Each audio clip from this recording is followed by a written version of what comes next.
Ang adik po ay biktima. Ulit-ulitin ko po yon. Tignan nyo lahat ng statements ko. Never ko sinabing patayin ang adik. Kasi ang adik ay biktima. Dapat sila ay gamutin.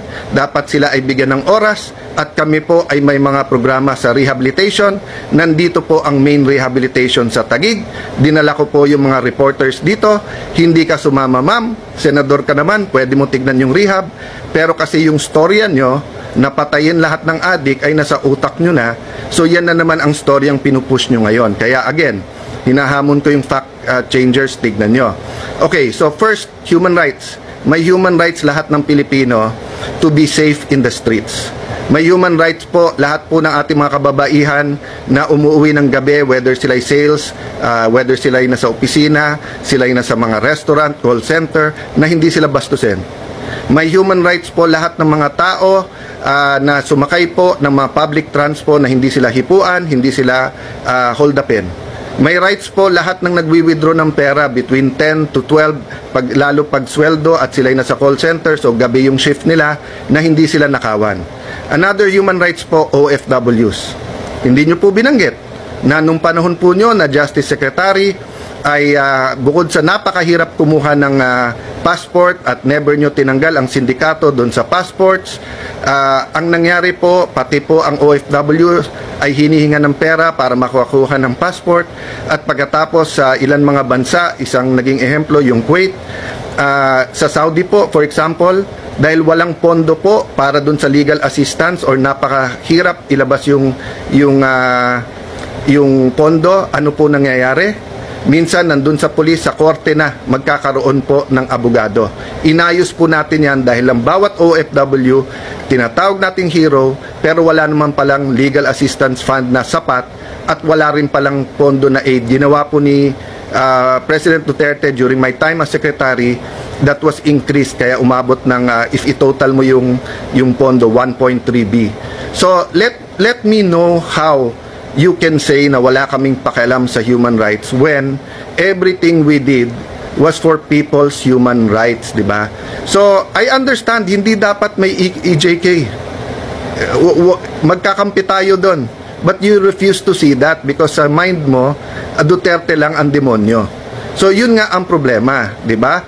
So, on one hand, you have a Philippines that is nearing a narco state where the streets are not safe, when all kinds of corruption, tanimbala, kung ano-ano nangyayari, and you did not want to deal with that.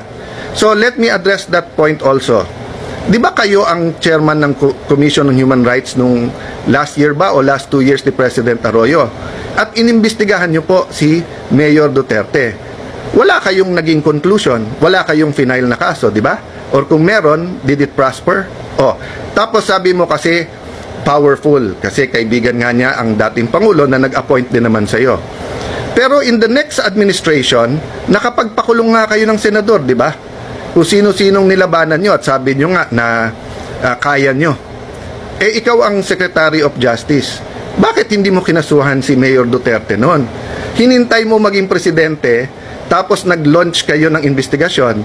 Nung nabuko ko na medyo may problema sa mga witnesses, may inconsistencies, anong ginawa mo nung chairman ka at pinatayan ako ng mic? Di ba? Inareglo mo, imbis na magalit ka, dahil karapatan ko naman magsalita.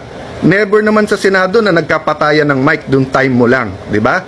So kung guilty ako ng patayan, patayan ng mic, pero ako ang biktima, hindi po ako ang gumawa nun. So then we go to fact checking, di ba?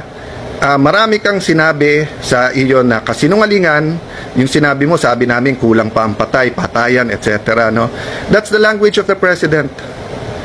I never excuse that. I made known kapag closed doors and in some areas that's the language the criminals know, but I do not agree with that, especially sa women, etc.